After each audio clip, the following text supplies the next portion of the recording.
the MLS meeting.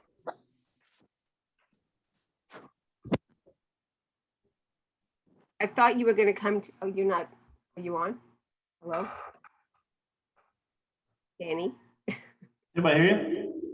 I said, we missed you at the MLS meeting. We were hoping you're going to be there because we had some questions. She can always call me anytime. Well, yeah, it had to do with some of the stuff that was coming, that maybe you knew more about. And Dave didn't either because he had a conflict. Anyway. All right, wait for everybody to kind of get in.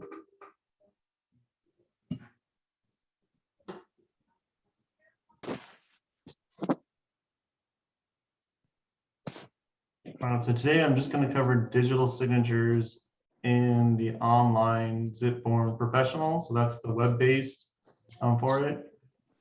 Glide is essentially the same way for it. It's only available for, I believe, 30 or 60 more days until everybody figures out what's going on with Glide. But there's lots of features that we can still use in the zip forms, zip logic through Lone Wolf. So that's the one that's available at car.org.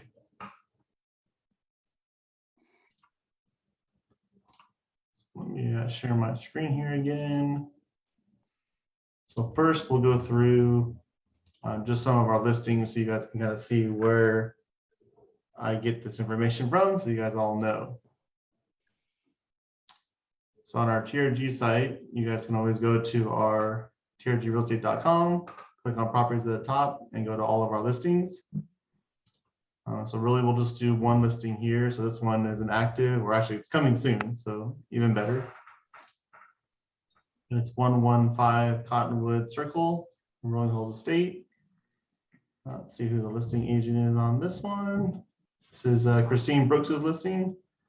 It looks like it was listed on the 18th, and it should be available to show. Not sure if it shows on our IDX or not, but in the MLS it will, so you guys will see that when I pop it in for you.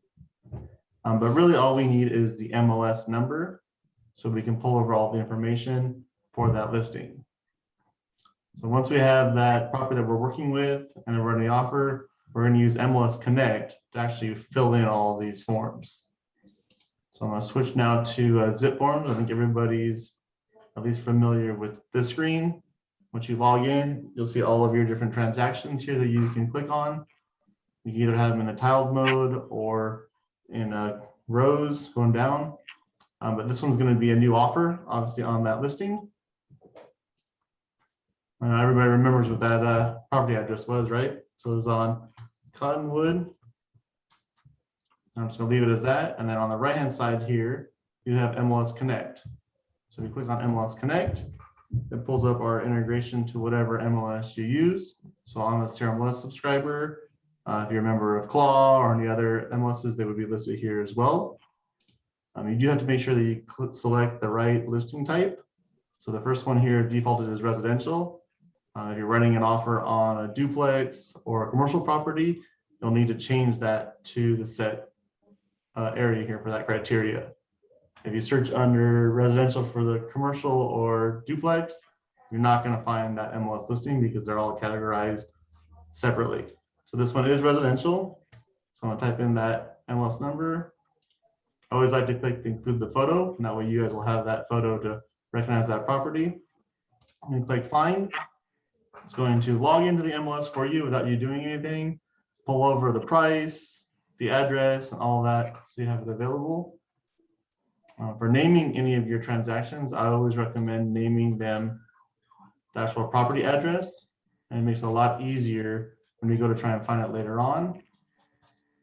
Problem that we most of us have is that we do multiple transactions with the same client. So if you have Joe Smith in there 5 times, you're not going to know which one that you're writing that offer for. In our advanced class, we'll go over the templates here. I'm just going to do my residential purchase. And this is going to fill in just my personal information for that property. You do have to select what category it is. So this is residential. So I'm going to click save. So again, this is just the basics to get your actual folder set up in zip forms for it. So at the top here, you have your summary, you have your transaction name on to the left of that, you have your parties. So you can see it already added in that listing agent for it, so I don't have to copy in their license number, their broker information, their phone number, their email. It's all here for it. Under documents, I'll have to add in which ones I want. So for me, I'm going to go into documents and we're going to do a addendum. Let's do it for it rather than a, well, let's do a purchase agreement. So potential purchase agreement will take a little bit longer, but we can fill in all that details for it. So you can see on the first slide here, it doesn't have any of that information for that buyer. So we're gonna have to go out and find out who that seller is since we don't have that information. I'm gonna pause this real fast and move back out to our MLS number. You guys can see it here. So this is that MLS number again. I need to go into a real list here. Oh, actually, I can do it by address. That's a real list for us. We're going on Cottonwood. I need to find out who those parties are so that way I can write a correct purchase agreement. So it looks like it's Joanna and Wiltode Lanizak. So it's interesting names here. So I'm going to copy these into that transaction. So because they're separately, you guys won't be able to see me do it here, but you'll see the final offer here.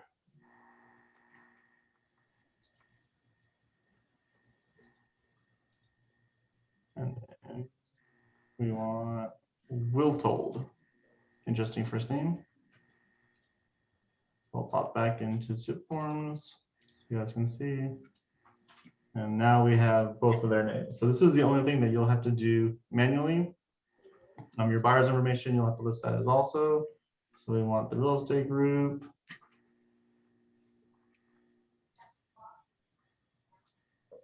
And then my license number, 0190-3928. And then my name. And then we'll want the date for those. So we'll do it today. So this is just the possible representation. You can see it automatically generates it to the fair housing, to see, do buyer. Now we're going to do Bob, buyer, and our favorite Betty, buyer. So those are all listed in there for us to see. Once we do all of this, let's see, I'll go back under our parties tab here.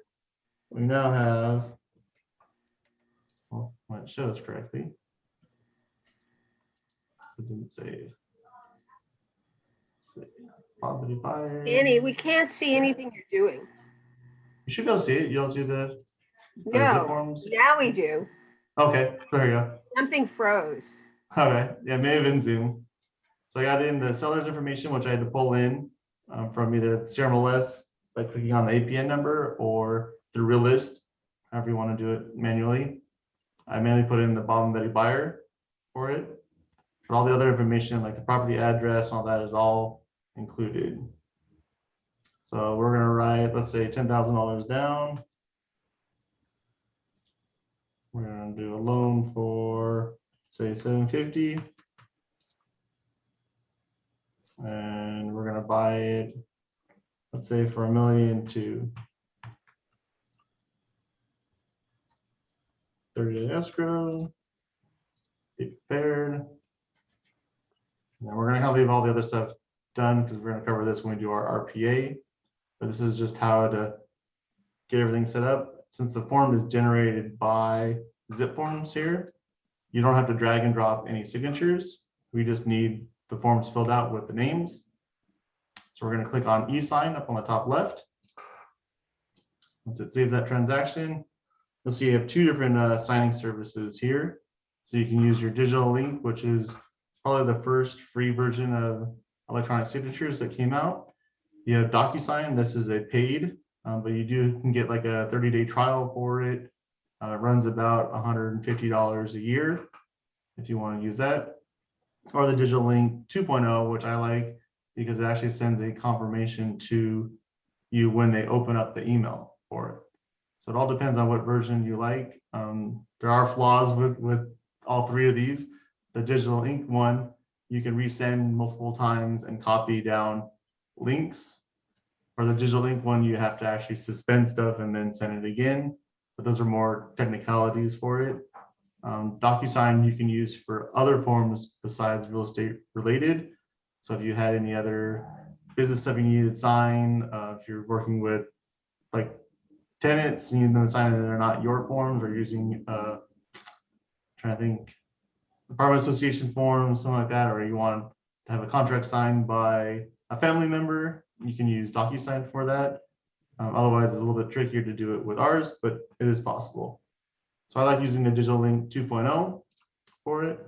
So once that form's in there, this is your form. If you want to add an additional one, all you have to do is click Select Documents.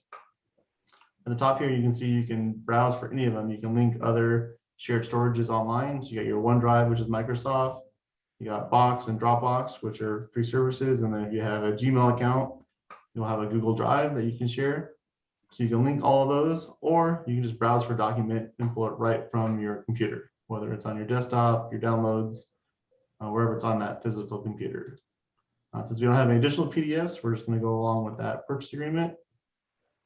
Whatever you need in the packet here too is also the email signature or subject line as well. So sometimes you may want to change this to that actual property address, but for now we'll leave it as the purchase agreement.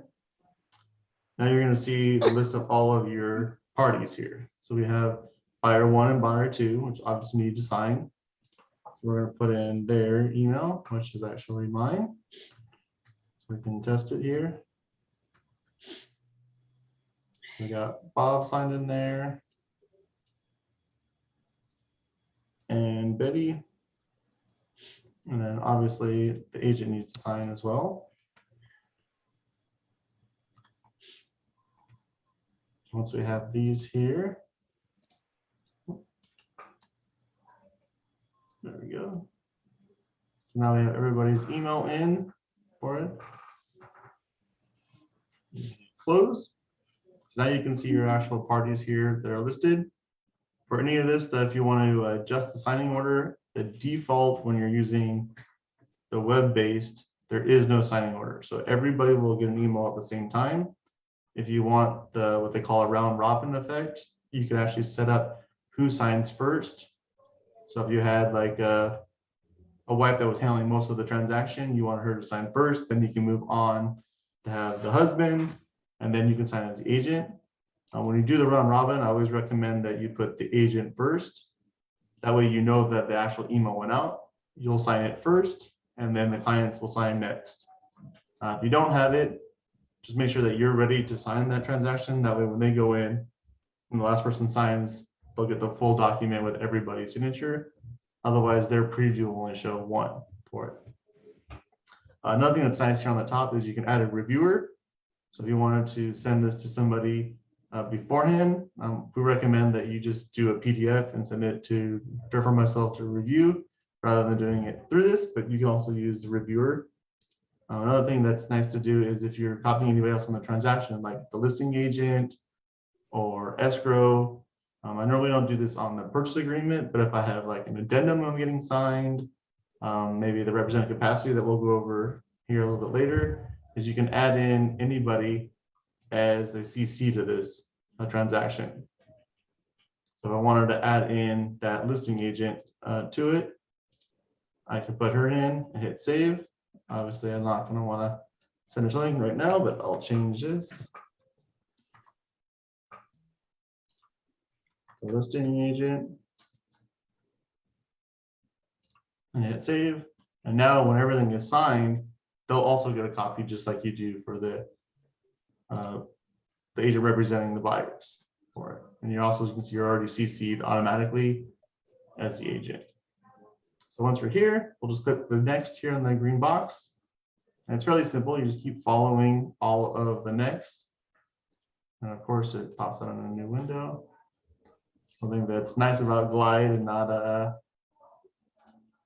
zip forms, but we have to deal with what we got. So this one's opening up. All right, so once that screen is there, I think you guys can all see it, right? So under the disclosure, you have the little boxes here that are already dragged and dropped.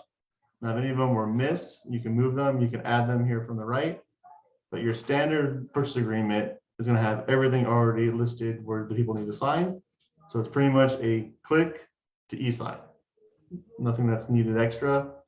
You can go ahead and browse through it to make sure it's all done correctly, but everything is here as long as the form was generated by zip forms. Even under the section with liquidated damages are all there as well. So any kind of disputes, mediation, liquidated damages is all here. These are all not mandatory, so they're optional. The client can choose not to sign them. Most of them, when it's done electronically, just click through and sign everything right there on that screen. So you can see that you don't miss any signatures when you do everything electronically when the form is created in zip forms for it. And you click next. You'll see here that what I like about this 2.0 version is you can actually customize each email. So if you wanted to send something a little bit different, change the subject on it, it helps when clients send lots of emails back and forth. They know that this is something they need to sign and what the offer is. And you can write a message saying, the next one's going to go to this person and explain that process. Same thing is that whoever CC'd is also included in this email as well. So I'm going to click save. And then I'm going to click the top right here where it says send invitations. And automatically that email is sent out to everybody.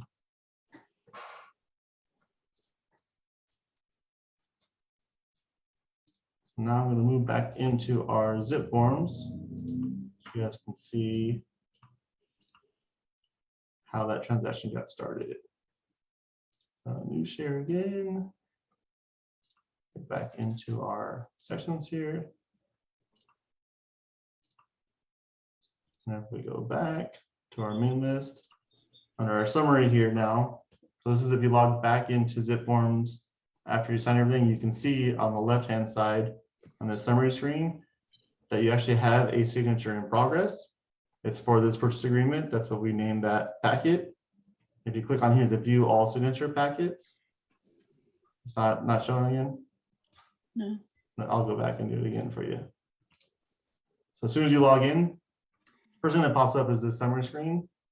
On the left-hand column here with this yellow checkbox, you'll see we have our packet, so whatever we called it. So this is the residential purchase agreement. Below this, you can see that we have view all signature packets.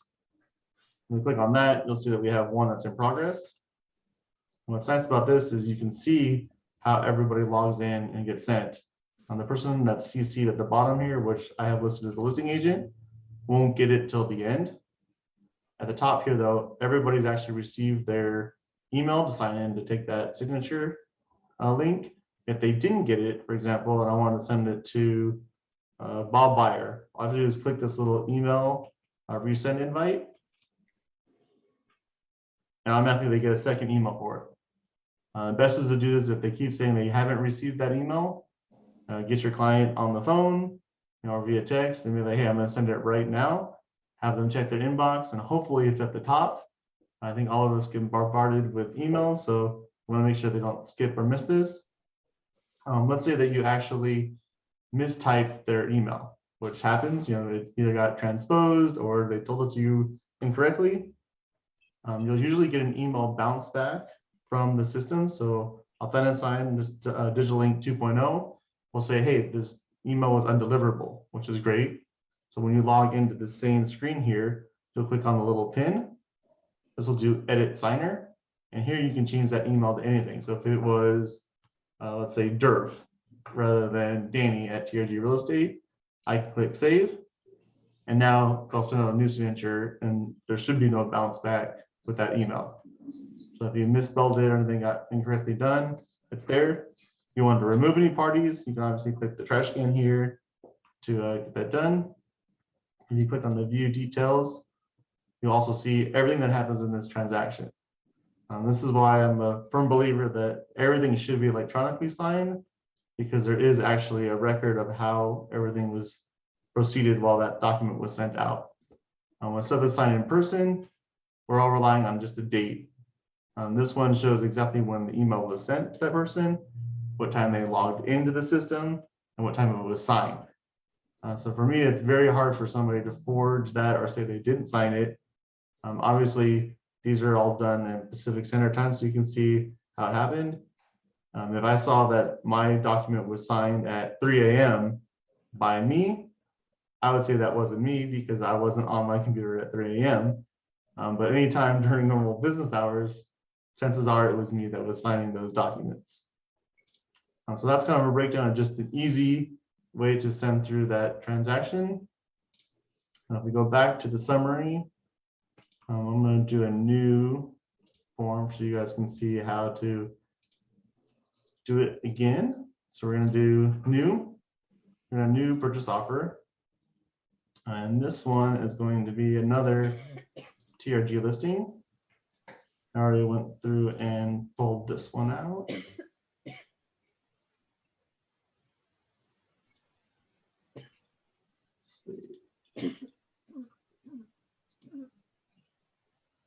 This one is on Redondo Avenue. I'm not able to see why it's not showing up.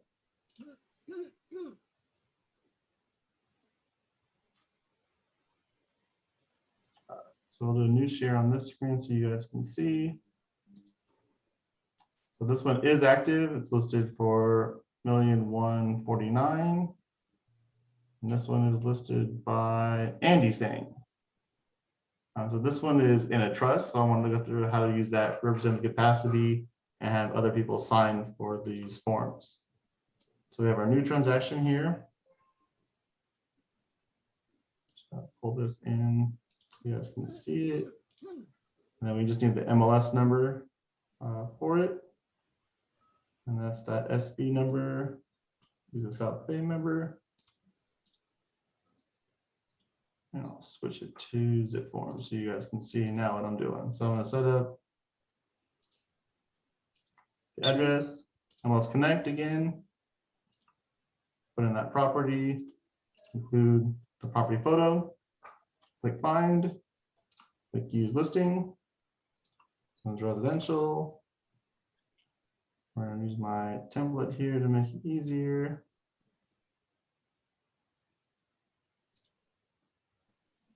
And save.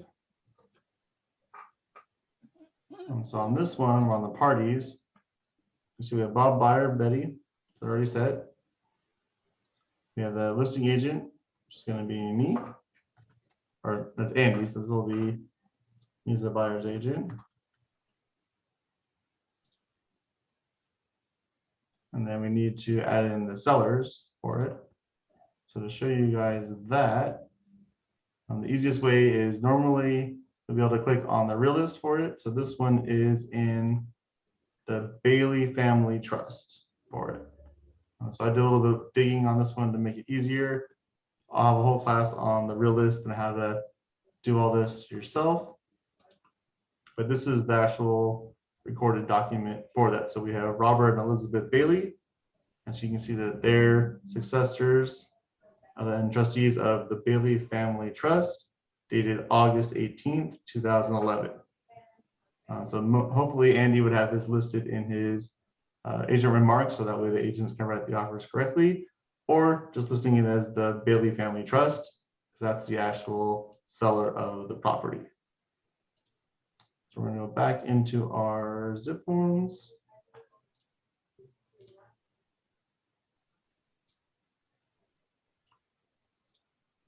And we're going to do the sell side. And seller one is going to be the Bailey Family Trust.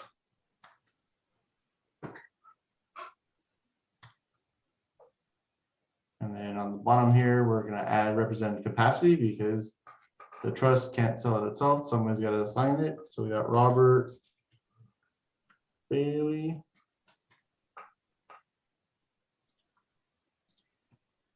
we'll put Bailey at trgrealestate.com for his. Save. So add in that party there as well. And then the other one is Elizabeth Bailey. So seller number 2 is the same thing. It's going to be the Bailey Family Trust.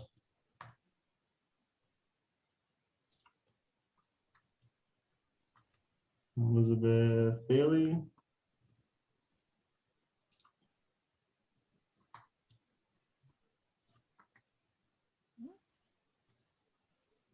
Try to add them in and hit save.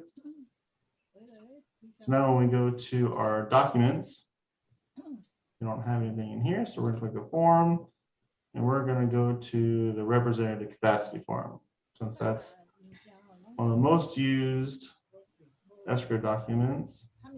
This is the capacity signature form for the buyer. We want one for the seller. So this is the RCSDS for it. So you can see the top here is going to have double the names for it. So we only need to add one into it. This is obviously a trust. So this is the Bailey Family Trust. And then trust dated, and then the date again. August 18th, 2011. You have a better memory than I do. So it is, yeah, August 18, 2011.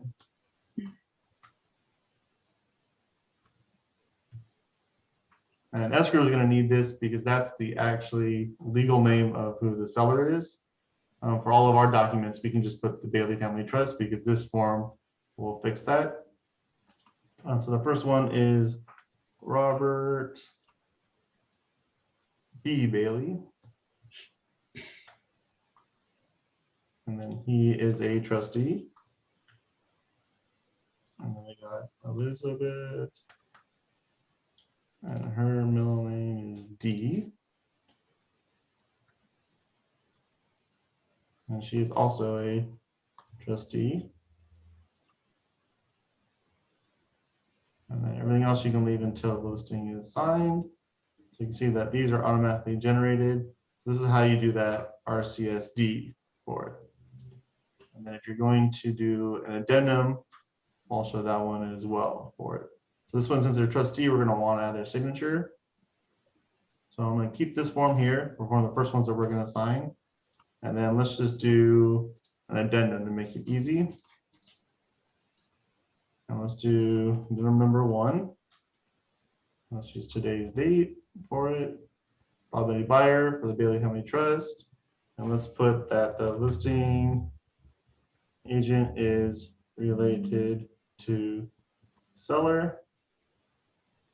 I don't know Andy's DRE number off, but I'll put mine in there. DRE number 03928.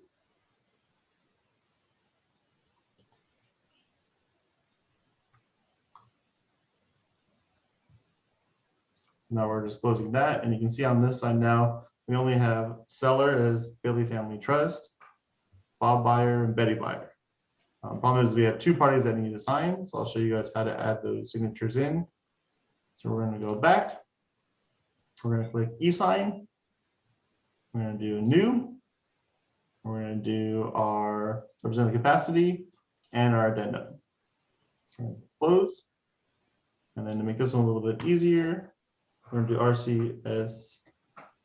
RCSDS and addendum. And then hit next. So on this one, we need the representative capacities assigned. So we need Robert and Elizabeth, and that's it. So they're both here. Under their names, you can see I have their email addresses listed for it.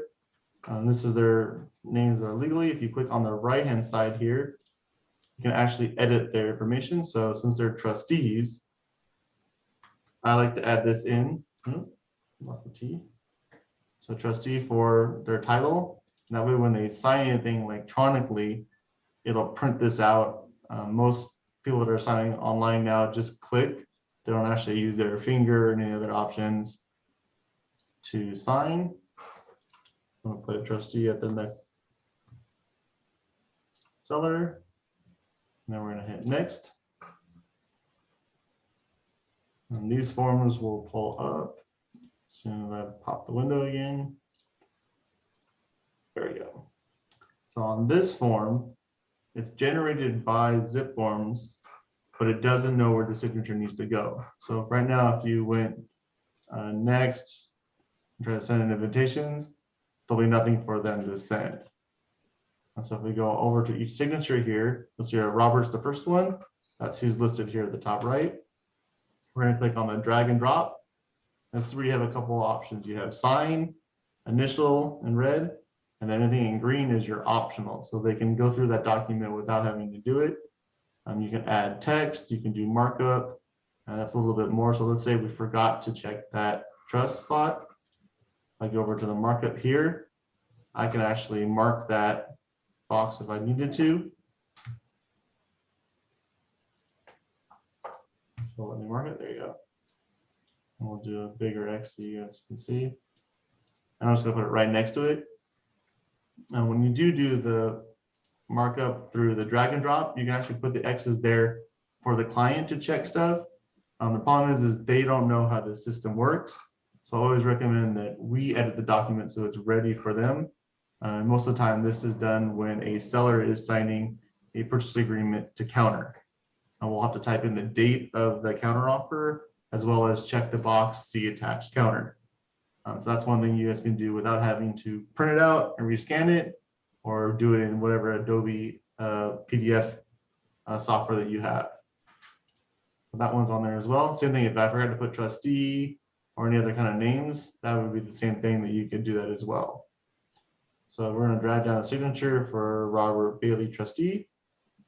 And you can see also that if I needed to put a date, I can drag it here as well.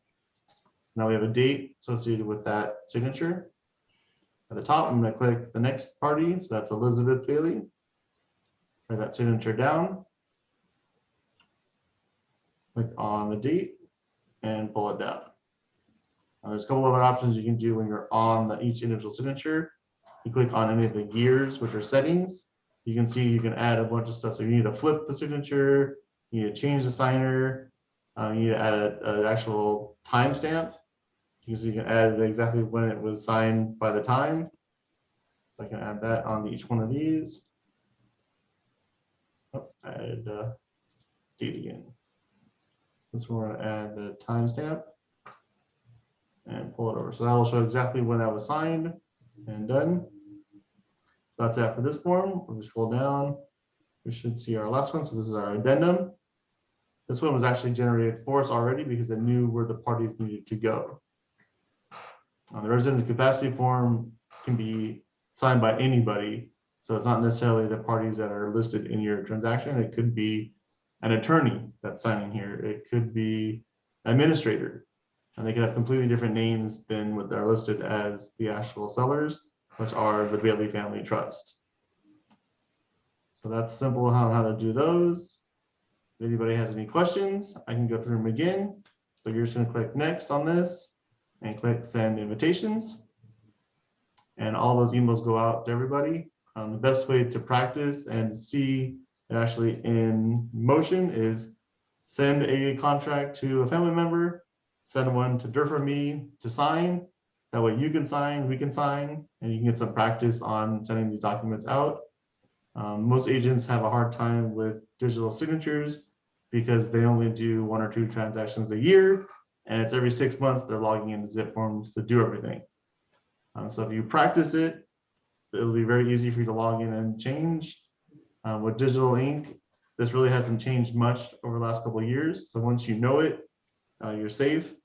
Glide's a little bit easier to use, but we're going to wait until all that drama gets hashed out before we teach any classes, since it's no longer a member benefit, even though we do have access to it. So any questions from anybody? We're good. I'm good. everybody sees it. So this will be recorded. You can always refresh it back. We do have a lot of the Digital Ink videos done by the Zip Tip guys. So that's the guys at CAR. So if you have any questions about those will also be included in the email. They go over and break down each one of these. So rather than having to watch a full 30-minute video with me, you can watch a quick 2-minute, pause it, kind of refresh it, and that'll be an easy way for you guys to follow along. But that's it for this class. Thanks, everybody. Thank you.